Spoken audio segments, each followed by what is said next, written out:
What are the most important key codes that every Mac user should know? Stick around and find out.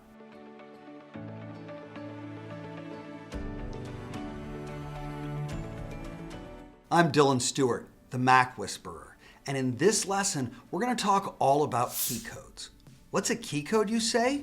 Well, they're these amazing commands that you can perform directly from your keyboard to do all sorts of tasks and actions, and they're super helpful and efficient. If you're constantly coming all the way up to your menu bar to cut, copy, or paste something in a document, these key codes are going to save you so much time and make everything so much easier. There are hundreds of key codes, but we're not going to cover all of them. We're just going to cover the most important ones. But don't zone out before you hear my MacWhisperer Power Tip, because this key code is beyond powerful. It's one that I use not just every day, but every few minutes in order to manage what I do on my computer. And I promise you, it's worth waiting for.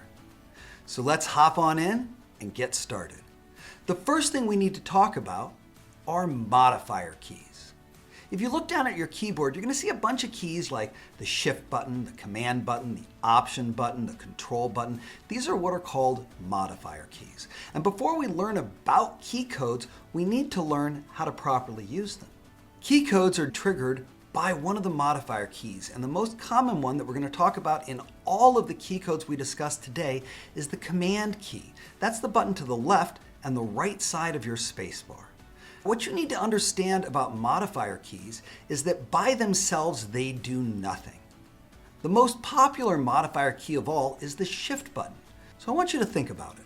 What happens when you press your Shift button? Nothing. But if you press the Shift button in conjunction with a letter, it capitalizes that letter.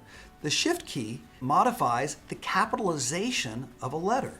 So by itself, the Shift key is useless. You can sit there with your finger on the Shift key for an hour or two, as long as you don't press any other button, and it won't do anything.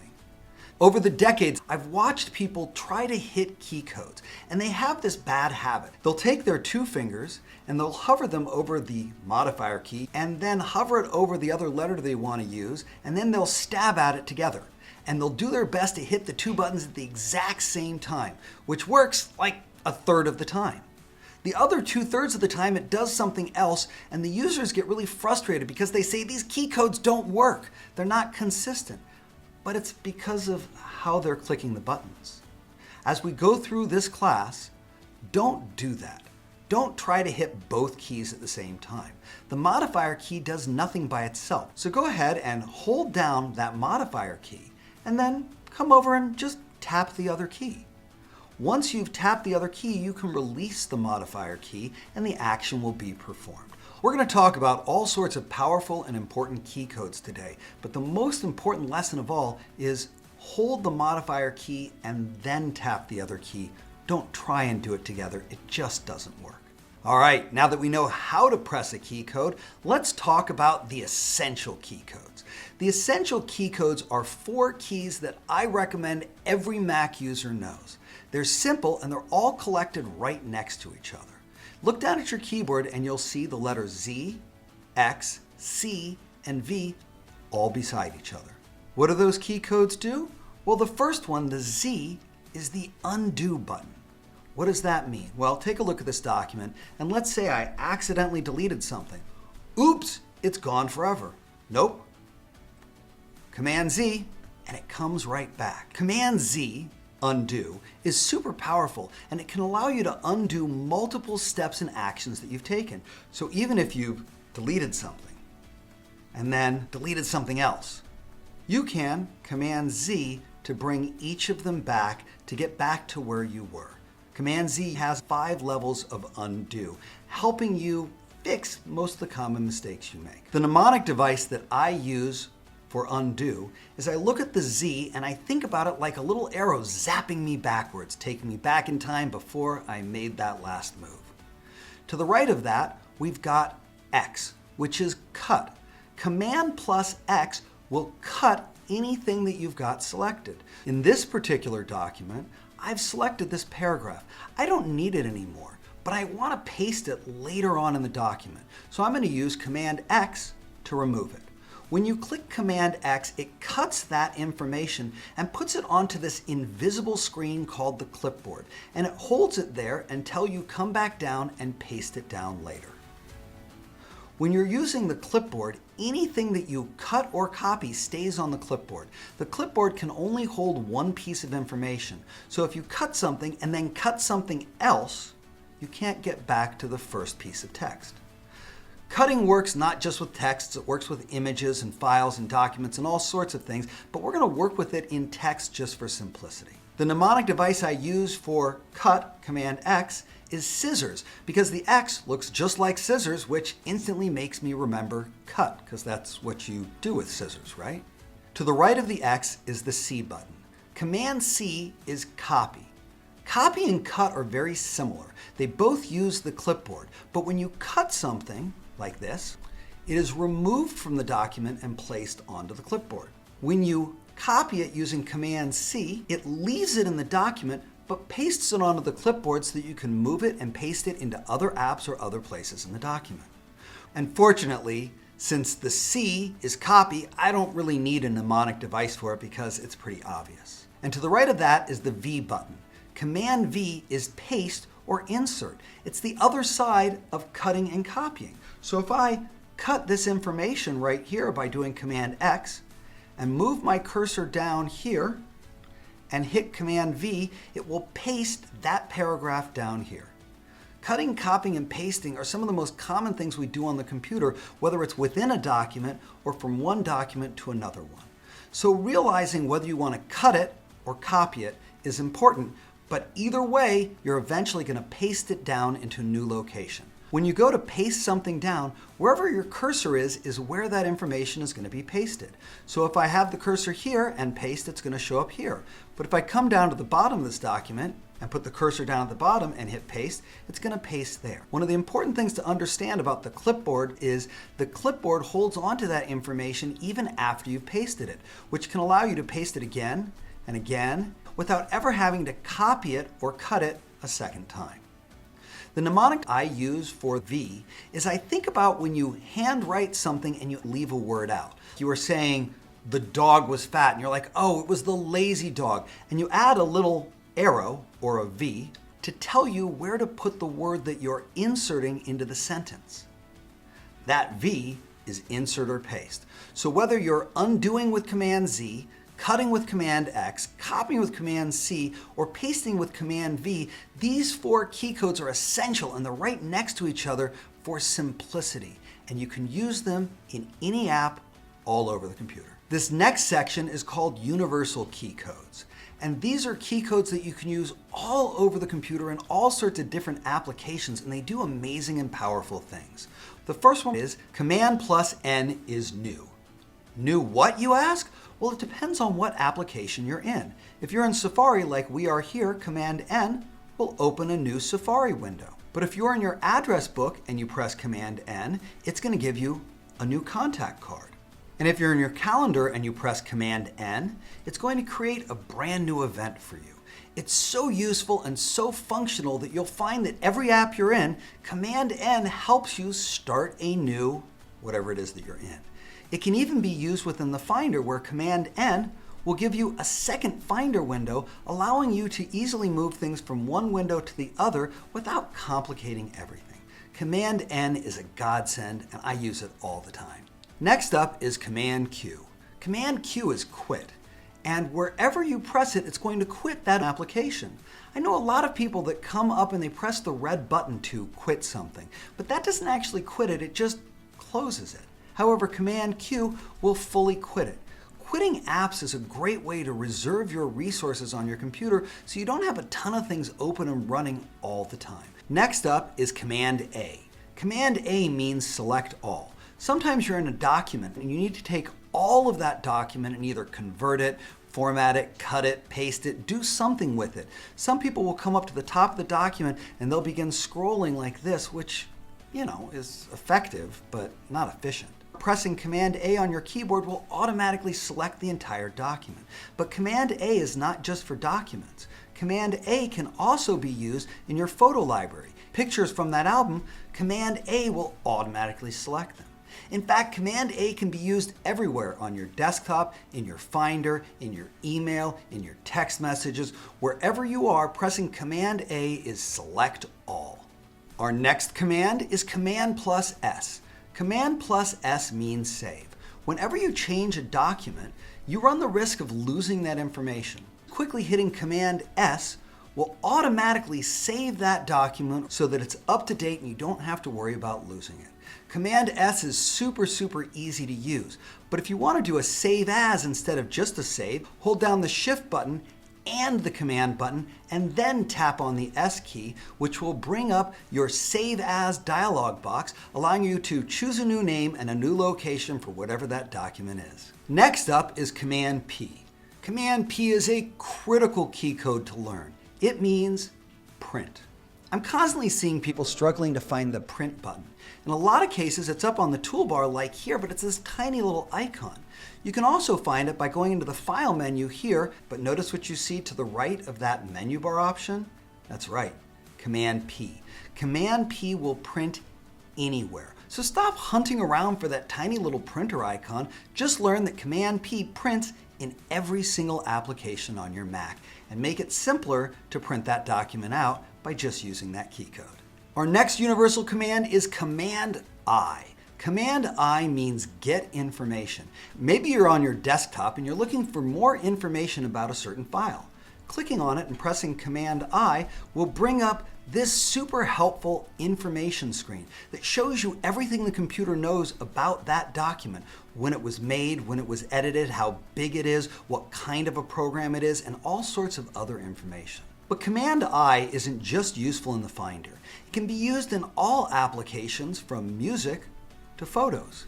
Simply coming in and selecting any photograph and pressing Command I will bring up this information screen that will tell you what camera was used to take that picture, when that picture was taken, any people that are found in that picture, and so much more. Command I is super powerful. So if you ever need more information about a document, photograph, or even a song in your music library, select it, hit Command I, and all of the information that the computer knows about that document will be shown right here to completely simplify organizing things. And our next key code is Command plus comma. Command plus comma is preferences or settings. Every program that we use on the computer, whether it's music or photos or Microsoft Word, has a preference section that allows you to completely customize that application. The preference section is always under the application menu right here. But if you'll notice to the right, Command plus comma will always get you there.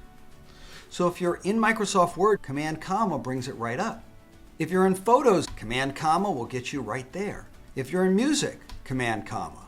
If you're in Safari, Command comma. So if you're trying to change something or customize something, start with Command comma and it'll save you tons of time figuring out where those settings are on that particular application.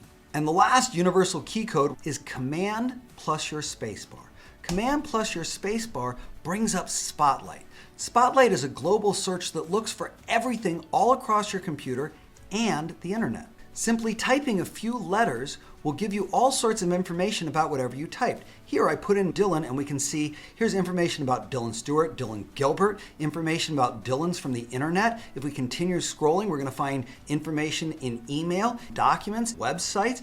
Anywhere on the computer or the internet that the word Dylan shows up can be found just by hitting Command Space. Command Space can even allow you to launch a specific app just by typing a few letters and pressing the return button on your keyboard, and it will open it right up.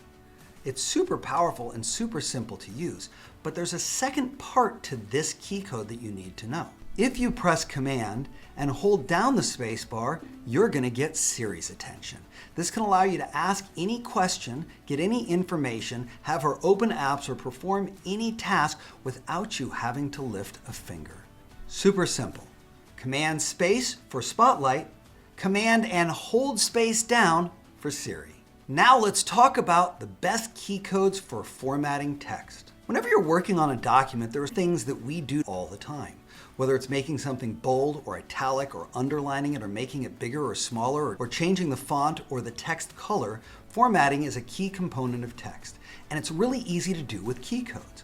First, select whatever you want to format.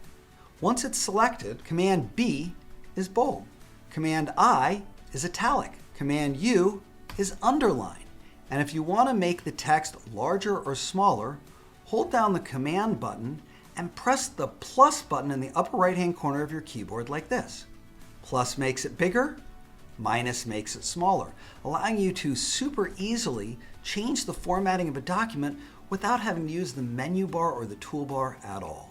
So again, Command B is bold, Command I is italic, Command U is underline, and Command plus the plus or minus button makes the text bigger or smaller. And in addition to those key codes, there's one more that isn't quite a universal command, but I wish it was. And that's the ability to instantly access your font and text panel. Command plus T will bring up this super helpful panel that can allow you to change the font with just a single click, change the size, or even come right in here and change the color. That's Command T for the text panel, but unfortunately, it just doesn't work everywhere. It mostly works in Apple-made programs like Notes or Pages. Now, in just a moment, I am going to deliver my MacWhisperer Power Tip, and I promise it's worth the wait. This tip is such an amazing tool that I use it every single day, hundreds and hundreds of times. And it has transformed how I work on a computer since I first started using it decades ago, and it's going to do the same for you. But before I get into that, did you learn something? Do you have questions or comments, something you don't understand? Did I leave out one of your favorite key codes? Drop it down in the comments section and let's share that information. I love to hear from you guys, and I always respond to anything that you put down in the comments. And while you're down there, hit that thumbs up button if you loved this video and want to make it easier for other people to find it. And if you haven't subscribed to my channel yet, why not? You're hurting my feelings. It's a really good channel and you would be really good as a subscriber. Go ahead and click that subscribe button and that notify bell so you don't miss out and you don't make me cry. With that being said, it is time for our MacWhisperer Power Tip. You're probably thinking to yourself, I completely oversold this power tip, right? What could possibly be so valuable that I would use it every day, every hour, sometimes minute to minute? And the answer is this: Command plus Tab. This opens up what I'll call the application launcher.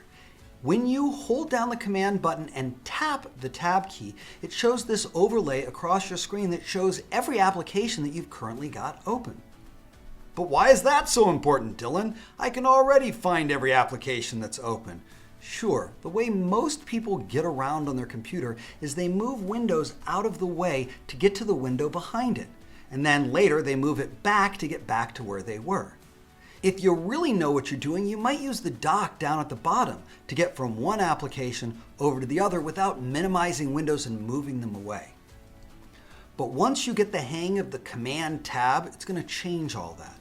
Hold down the Command button and tap the Tab key. The overlay will appear. As you continue to tap the Tab key, the selector will move from app to app to app to app. And when you release the Command button, it will go to whatever app is highlighted by the selector here. This can make it super simple to jump from one app to another app without ever using your mouse or your trackpad, simply jumping from one to the other. But my power tip for Command plus Tab is this: when you first trigger the overlay, the app that is selected will be the one you were last in. So right now, we're currently in music. I'm going to press Command Tab. When I release it, it jumps to messages. But if I press Command Tab again, it's going to go right back to music.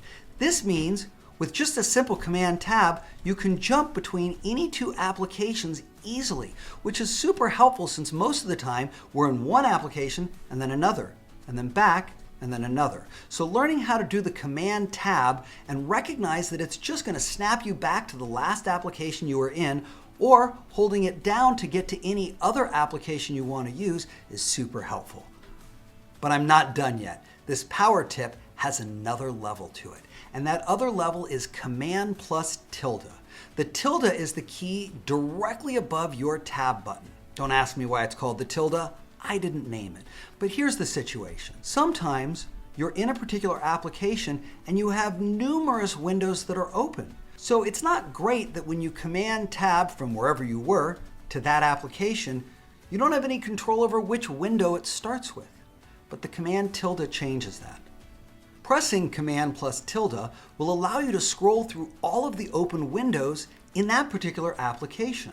So if you don't move things out of the way and you don't minimize things, Command Tilde will get you from this Safari page to this one, to this one, to this one, easily without any headaches or complications, making it simple to get to whatever specific page you want. By using Command Tab, you can go to the application, and by using Command Tilde, you can cycle through those open windows to find the exact application and the exact window you need right from your keyboard. I know, game changer, right? If you want to learn more about Keycodes, the first thing you can do is come up to any menu bar item. And right from here over to the right, you will see what the keycode is for that specific item. If you find yourself going up to the menu bar again and again and again, learn that keycode. Obviously, it's one you're using, and you can simplify things by just looking right here. In addition to that, if you drop down into the descriptions for this video, you'll find a link for my favorite keycodes. This is a one-sheet PDF containing most of the keycodes we talked about today and a handful of other ones that I just find essential and critical. Go ahead and click that link and you can download the MacWhisperer's keycode cheat sheet to your computer. I hope you learned something new and got great value out of today's lesson. I'm Stewart, the MacWhisperer, and it's my passion and profession to help you get more done with your Apple products than you ever thought possible. And I will see you next time.